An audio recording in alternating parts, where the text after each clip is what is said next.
বিখ্যাত মার্কিন সাময়িকী টাইম ম্যাগাজিনে মুখ বন্ধ লিখেছেন যুক্তরাষ্ট্রের সাবেক ফার্স্ট লেডি ও পররাষ্ট্রমন্ত্রী হিলারি ক্লিন্টন।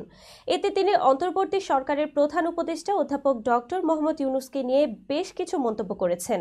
হিলারি লিখেছেন, গত বছর ছাত্র নেতৃত্বাধীন এক অভ্যুত্থানে বাংলাদেশের কর্তৃত্ববাদী প্রধানমন্ত্রীর পতনের পর একজন সুপরিচিত নেতা জাতিকে গণতন্ত্রের দিকে পরিচালিত করার জন্য এগিয়ে আসেন। তিনি নোবেল শান্তি পুরস্কার বিজয়ী মোহাম্মদ ইউনূস।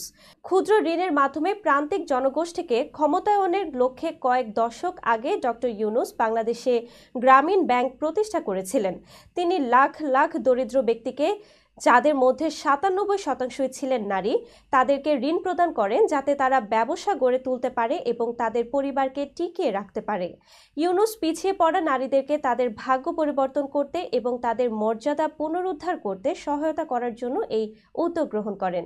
সাবেক মার্কিন পররাষ্ট্রমন্ত্রী লেখেন, ইউনূসের সঙ্গে আমার প্রথম দেখা হয়েছিল যখন তিনি তৎকালীন গভর্নর বিল ক্লিন্টন এবং আমাকে মার্কিন যুক্তরাষ্ট্রে একই ধরনের কর্মসূচি স্থাপনে সহায়তা করার জন্য আরকানসাসে ভ্রমণ করেছিলেন।